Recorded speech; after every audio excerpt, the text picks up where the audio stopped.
too much to ask a small favor.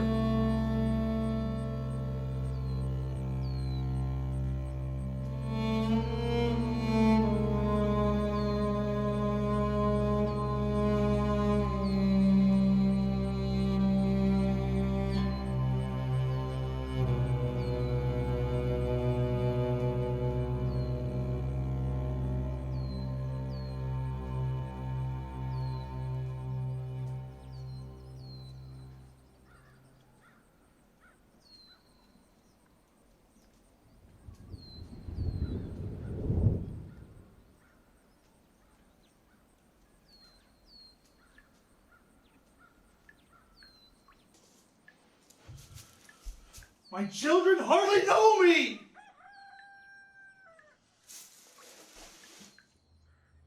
They would know me, Reverend.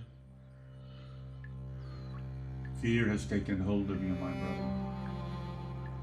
It is no sin to feel it.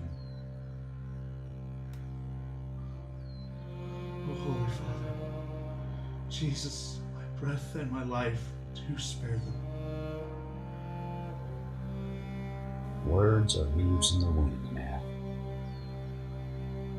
I do fear it so. The blight. Death's face looms darker than we had imagined, Gerard. God would have us fear it. He paints the door to his kingdom in black that we should be reminded of the alternative to entry there. No one has been more faithful to our God than I. Surely you see this, Pastor John. I cannot see into the depths of a man's heart, Gerard. So now the shell of perfection reveals a fine crack.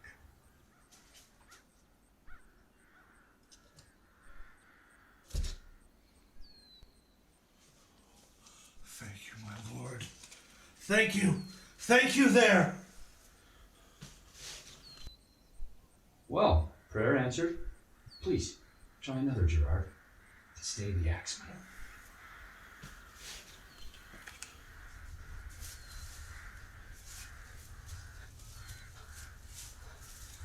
I confess to fear, Pastor John.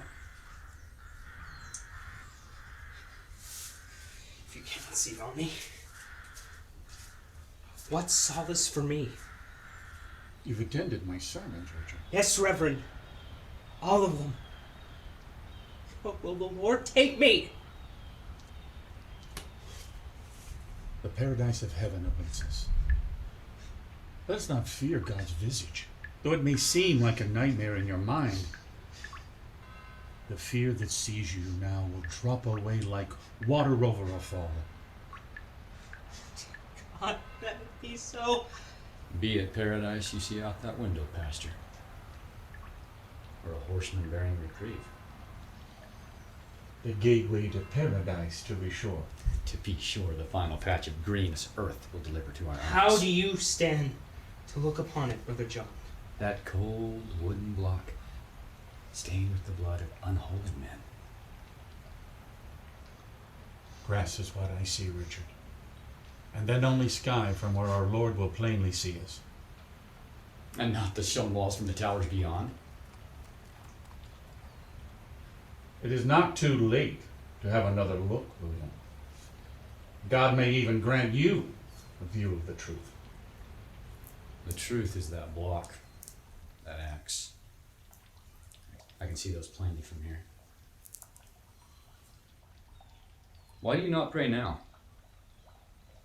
It's been hours. The time draws near. You sealed your bargain with your God? You add to our burden, William Brooke. A small blessing is the only sign we need. Speaking for myself, I'll take a bigger one.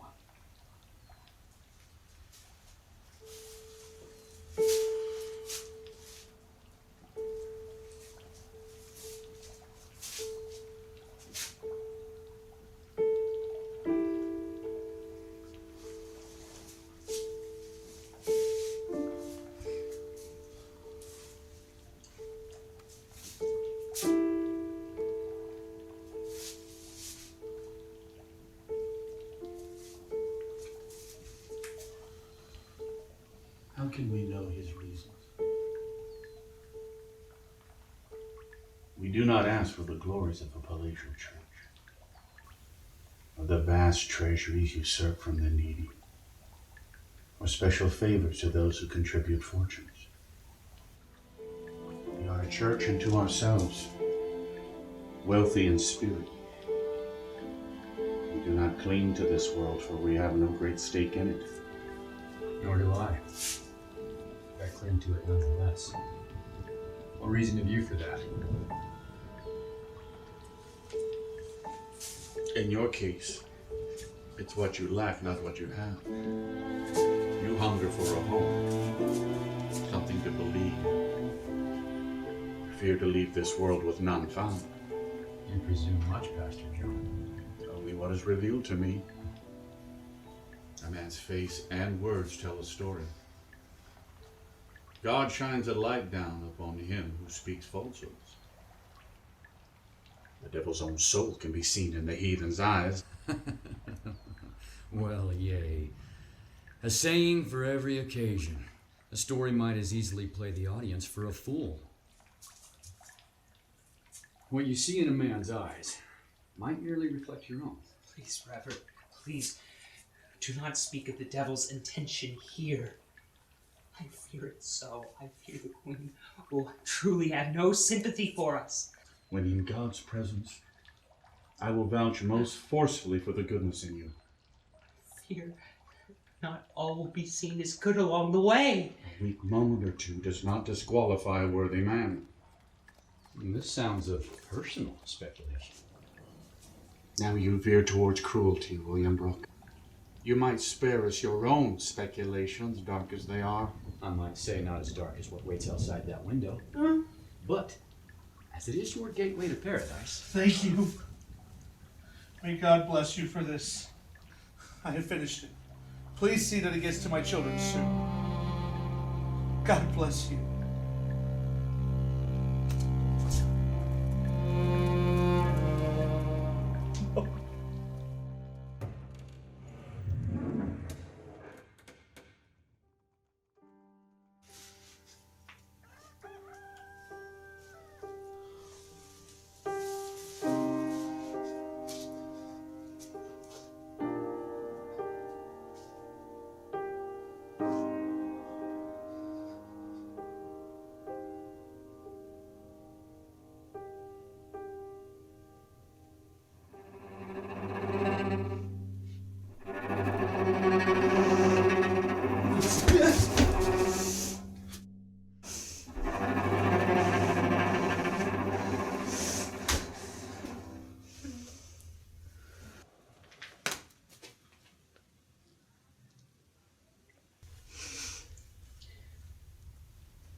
Well, I've learned that my husband's injuries at the hands of your cruel mob shall heal.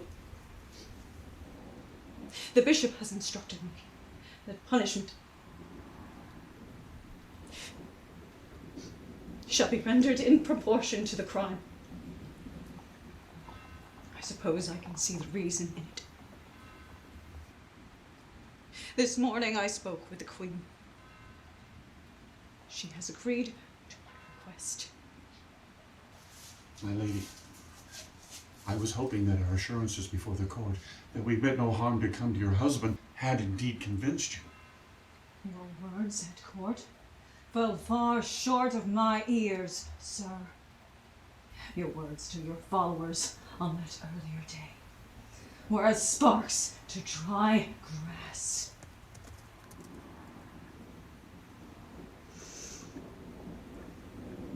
And you, Gerard Standish,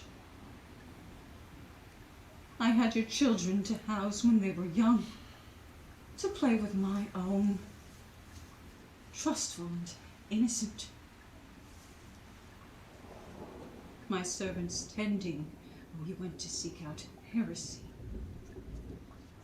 My lady? Nay, hold your tongue there. Richard Lent, I could almost forgive you. You are a lamb yet. A lamb among men, even more so among vile men. Had you conjured one thought of your own before that ugly scene, you would have removed yourself from it. You spoke not a word at trial. I took that for guilt of high order. Otherwise, why not make a defense? A trial that could not be won, my lady. Indeed. Not by word, most certainly. Had I sword, I would have done my best. A further demonstration of guilt, then. Not at all. Fight for survival. The others deafened the court with their prayers and laments. Well, yea, they certainly did. Perhaps I simply wished to be mixed among them as they were lifted from the defendant's bench to salvation on high, just as I was mixed among them at that ugly scene, as you called it. You spake oddly for one of their persuasion. I'm persuaded by one thing only. My life means nothing to court, queen, country, or to kin, for that matter. Less than nothing to any man's God. Count yourself no reformist. This, a last attempt to escape guilt and consequence. No popist. Just a man caught in the wrong place at the wrong time. Another century perhaps would have suited me better. Another continent. I cannot be expected to sort out truth from lies at this point. 3 of you shall be taken from this prison and placed aboard a ship bound for the colonies. A difficult life awaits you there, I am assured. The natives are wild and intolerant of your kind. However, I think you will agree, preferable to the axe on this day.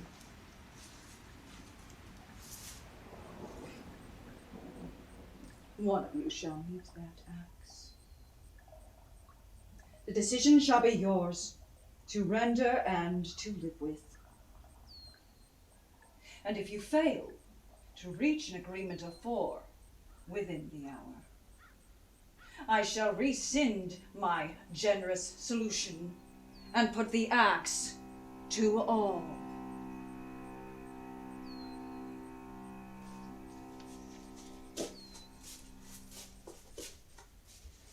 My lady, no other word from the bishop?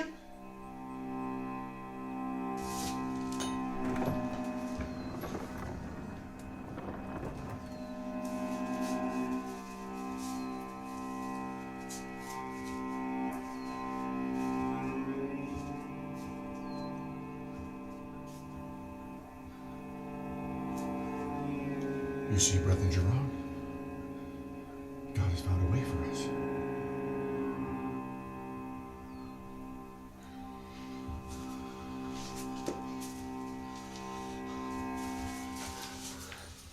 Heavenly Father, judge us as you will, as we bend before you in testimony, that we did arouse the strongest feelings of devotion in our people, but to then rise up and deliver a blow against those who would extinguish our faith and practice.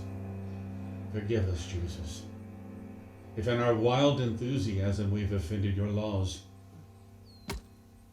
Perhaps I shall accept this Jesus after all, Pastor John. Yea, count me as a brother to you all. And within the hour, if you please.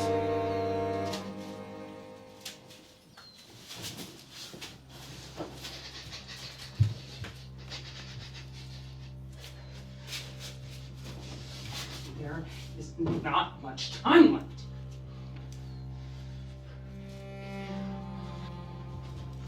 William, will you not budge?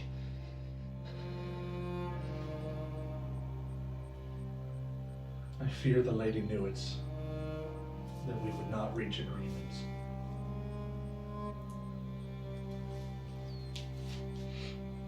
It is in your hands, sir. William, our lives are in your hands. Your God has saved you, but needs my assent? God will save us all. Our souls. Yours as well. Especially yours if you will grant that assent. You speak for God again. You know him that well, do you? He has taught me many things. He has shown me his heart. Why has he never spoken to me then? You are not listening. You know nothing about me. You only know what you want to believe. Where was your God when I asked him to save my wife and child? Both murdered for a shilling and a half loaf of bread. Where was he when my landlord took advantage of my absence and using legal deceit stole my land? You will say that he has some grand purpose that will yet bring great benefit to me. That is a deception you bring upon yourselves. You steal the last shred of honesty from yourselves. You want me to offer my life to save 3. I could ask the same of each of you. You feel no obligation to comply, however. You see yourself standing on some higher plane, one to which I'm not entitled. If your God so loves you, and has prepared a place in heaven for each, why do you not rush there as first to the axman's feet? I will get no answer to that. Your love for this world was plain when you fell to your knees in thanks for earthly salvation. Had you each Nay, a chance to continue my work. Had each of you begged to be the one to die, I might think there could be something to this faith of yours. I have children, sir. Can you not think of others, even if you have no respect for us? You assume I have no children? But you said to the Lady Darrell that you have no kin. None that would care if I lived or die, I said. Do you know your own? Are you sure your wife does not prefer the imminent demise of her husband that she might take up with another? That your children aren't embittered by your absences?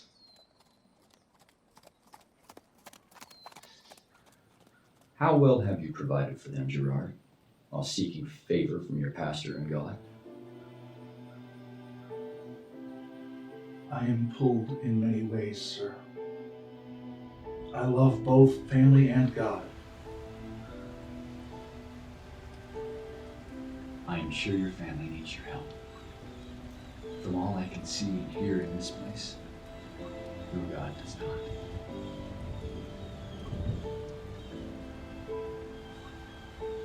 You insist that I be a worldly man. Another that I be a man of God. What did your God have of you, Gerard? Have you heard him speak it? God speaks not through words. He speaks to the heart. And he would have Gerard abandon his family and devote himself to his pastor and by that save his soul. And what of the souls of his wife and children? God does not forget them, but the husband must come first, as he must then lead his family forth. And your God would have Gerard rise to your side in public and denounce the nation's church, knowing this could mean the end for Gerard and for his family. I see. I see. The cunning of the devil in you. He has taken your tongue for his own. We're running out of time, Pastor John. Satan revels in your obstinacy, sir. And you gleefully abide him. You embrace his evil ambitions. I've never met this beast of yours. Blessed be in suffering the likes of his inventors. Please, sir. I too have a family. Father, a mother, a sister, a poor farm, but not neglected. See my hands. See how they have bled and scarred for my work. Do not plead with Satan, brother. You will gain no mercy. Through me, it is 3 more you save, sir. It's 3 more.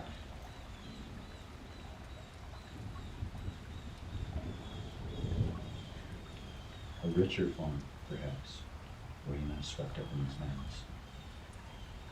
I cannot say, sir. I felt the call of God.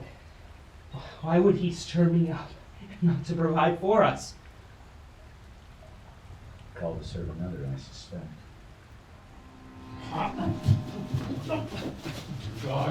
help me silence this demon!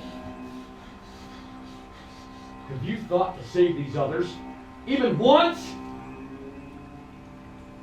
Dare not answer. More lies only add to their misery. Oh, let it end! Take my life. I give it to you. I am no father to my children. I do doubt my pastor and my God. My wife loathes the sight of my homecomings, few as they have been. And for that, I struck her. Oh, the children. The children who was only trying to protect her. And this suits a man of God, I tell myself.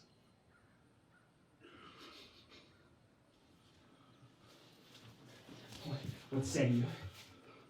You will take this death unto yourself. You have known me your whole life, Richard. What do you see in me now? Only a convenience? No, nay. Nay, my good friend. I have always had respect in my heart for you. How you have walked in the steps of Jesus. I could not match you. But always I have stood at your side.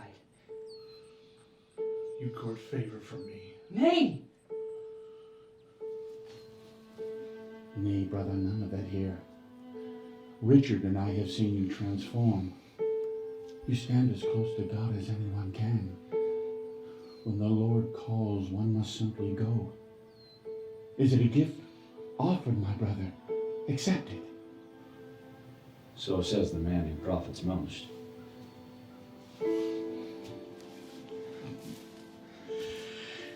In your life, sir, have you ever known a righteous man? Neither mind nor heart can tell you what is right, only what is best. I don't understand.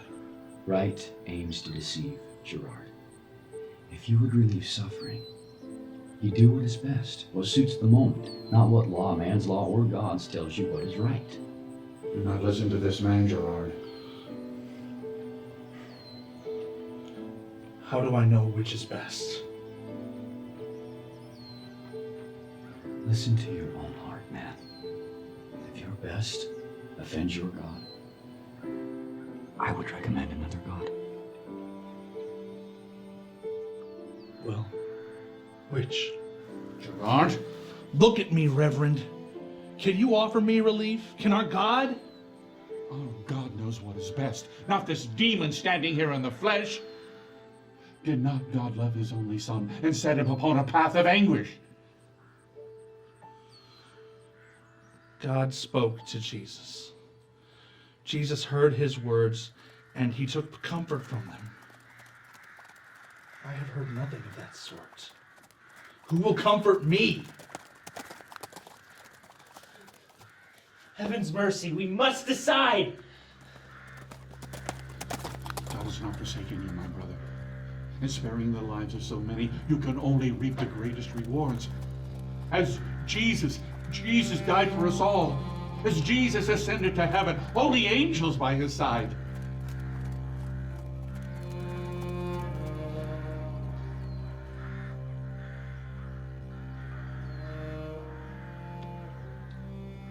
Set yourself at ease, Gerard. I will not stand for your sacrifice. What do you mean? I cast my vote against you. It will have to be another of us. What? Are you mad? Yea. The devil would aim his arrow at the leader among the righteous.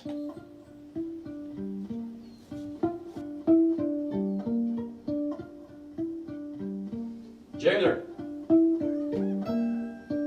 Jailer, I must relieve myself.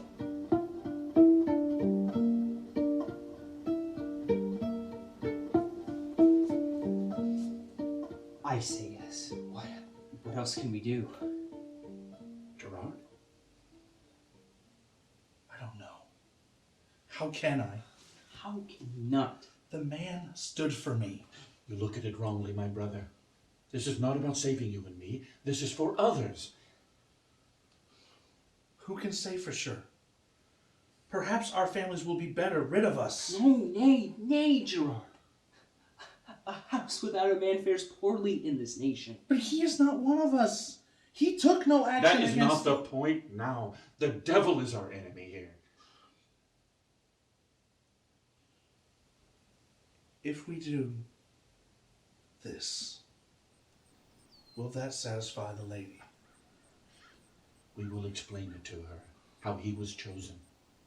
But he wished it done by our own hands, by the hands of his brothers.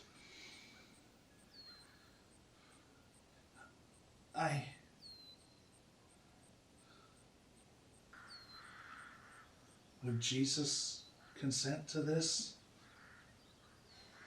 I am thinking on that.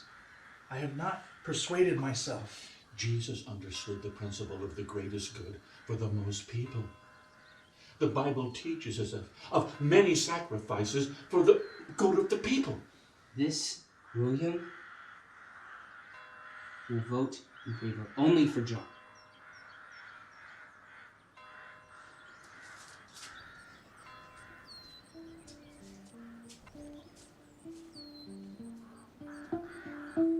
Gerard!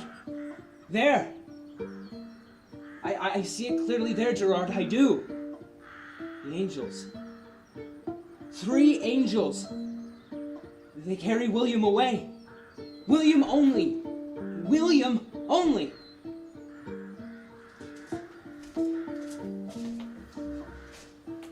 The man speaks in riddles that pass understanding. He is set on confusing us. God would take him from us. Yea, brothers, to be sure, God has a hand in this.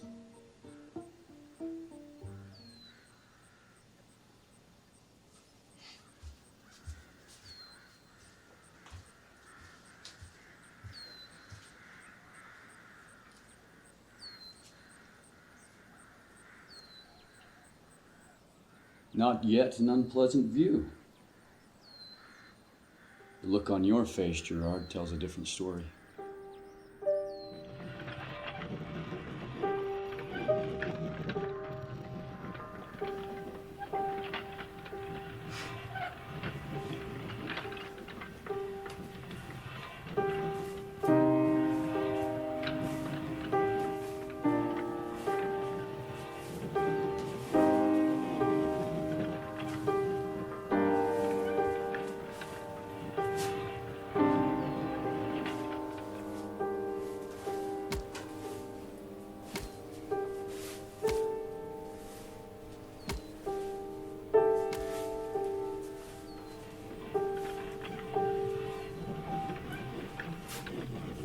The lady is met with some delay.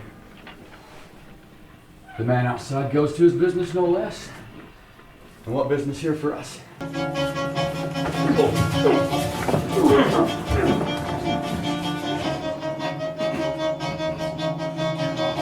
off of him! So, this is your answer. Shall I add murder to your list of offenses? My lady, please. Well, speak it. Somebody, speak it. Did not expect to be happy to see you. Christian men, rolling on the floor like mad animals. Not something I expected to see.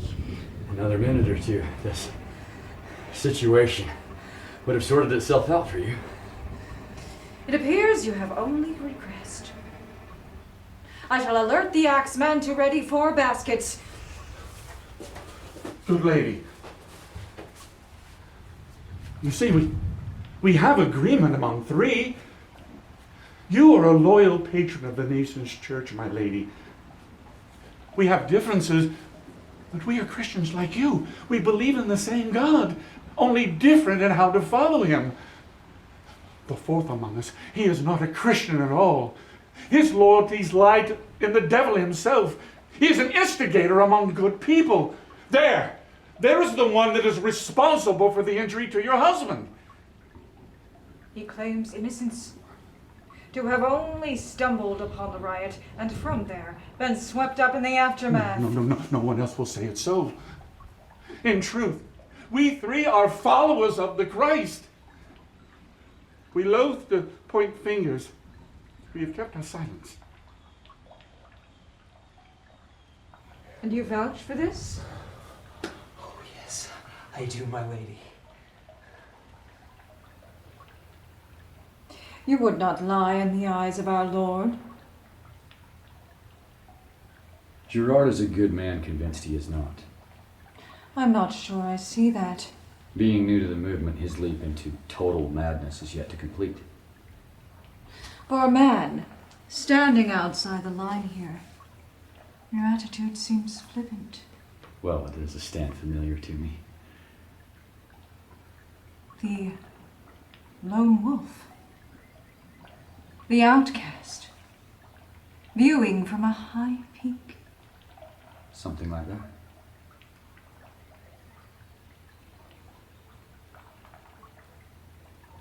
And what else does the wolf see from this viewpoint? Oh, at the moment, little but the axman. On a better day? My answer to that may seal my fate, I fear.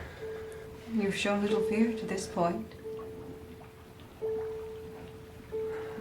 I see a war of religion sweeping over this country like a blaze over a field of crop.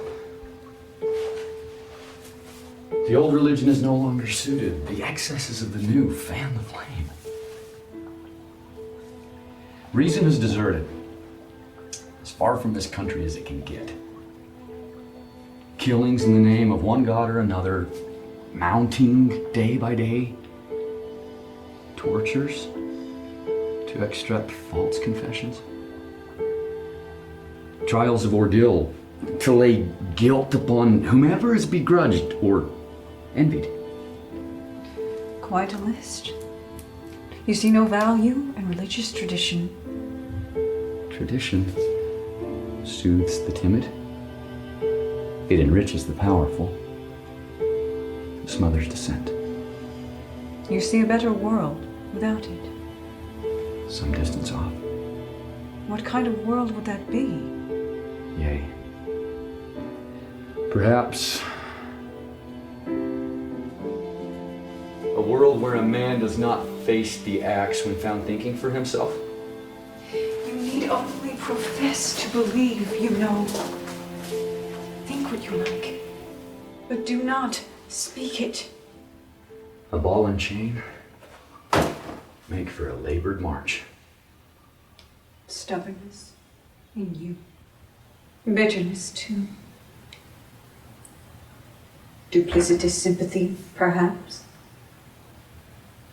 Companions of that mockery. I sometimes rise above it all.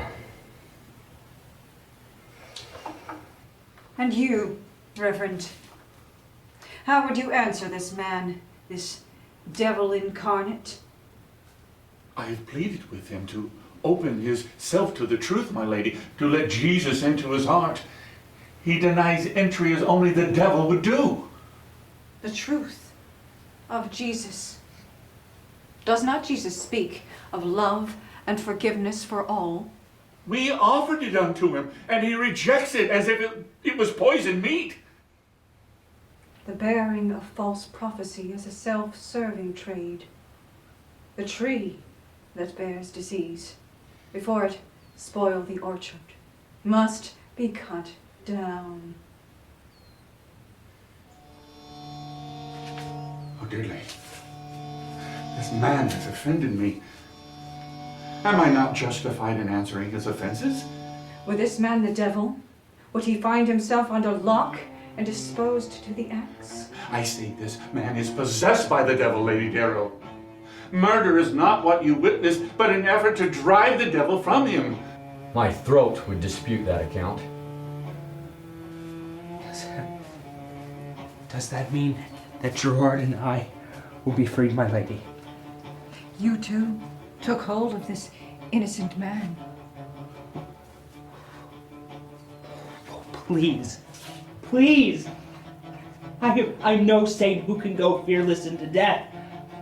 I can only do as I am instructed by my pastor, who stands much closer to Jesus than I. This is not true, Lady Darrow. Each took a vote equal of my own. Not so! I was instructed. He made no objection whatsoever. Not a word. Gerard can confirm it.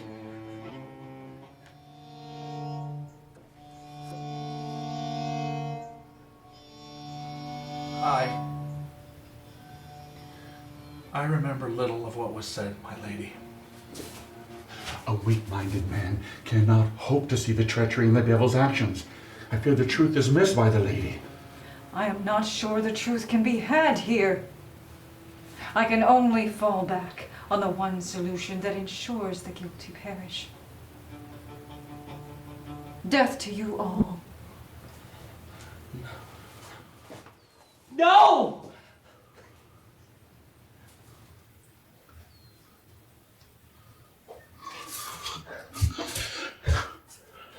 Would it grant my family sustenance and peace, my lady? I would pledge my allegiance to the nation's church. Monster! Traitorous monster! How would you turn this in your favor, John Gilbert? Surely by now you realize the bribe sent by your church to spare your life has failed. To be sure, his life only.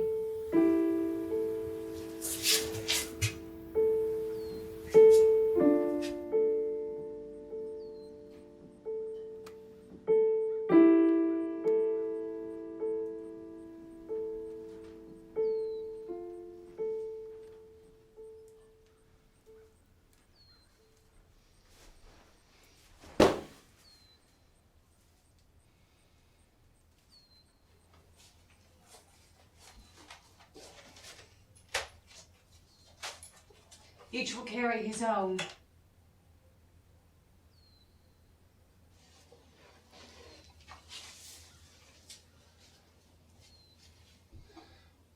I have searched my soul, and the Lord has spoken to me.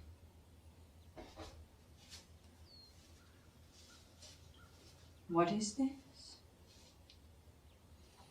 It is not Jesus I forswear, only the path that I would take to him from this day forward. You vow to renounce your church, to proclaim yourself renewed in the nation's true faith?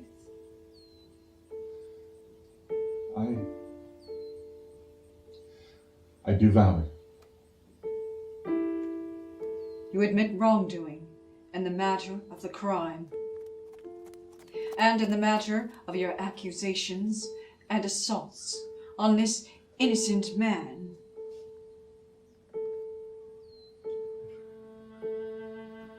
I admit it.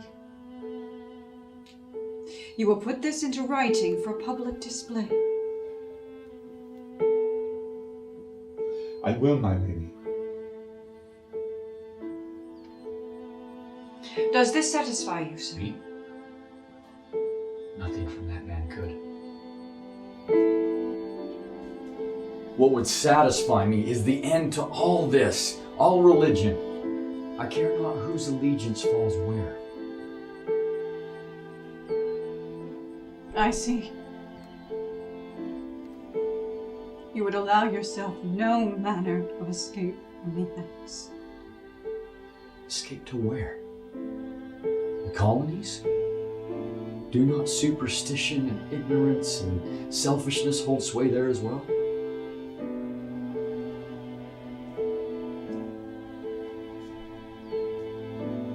You can bring down your axe upon my head at my command, my lady.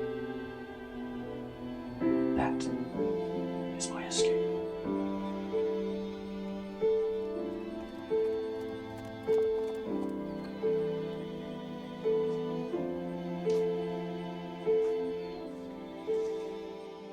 John Gilbert, can you give this man peace and admit to your hypocrisies and frauds? Oh, dear God!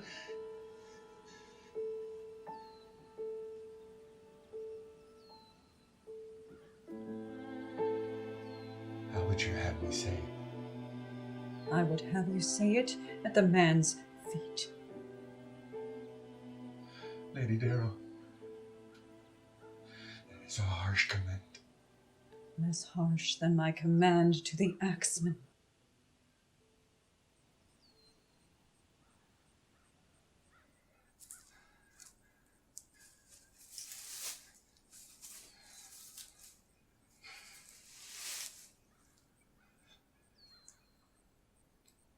My stubbornness, my lady, will not yield.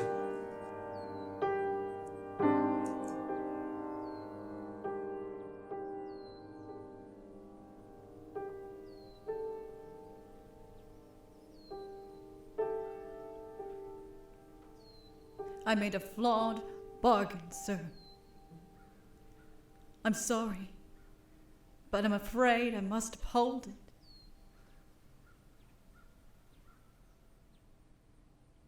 How was it you came into this? Simple enough. I mistook them for revelers. I see. Ale and a fair maid were on your mind.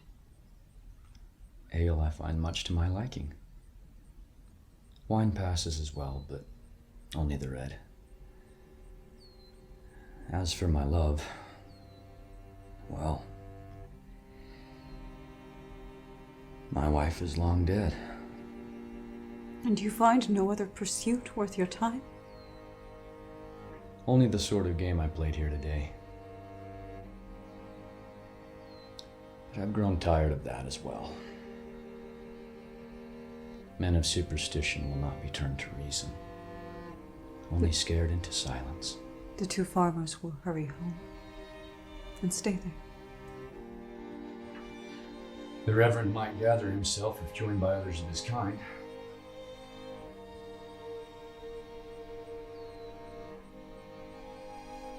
I know this belonged to your wife. I'd like to return this to you.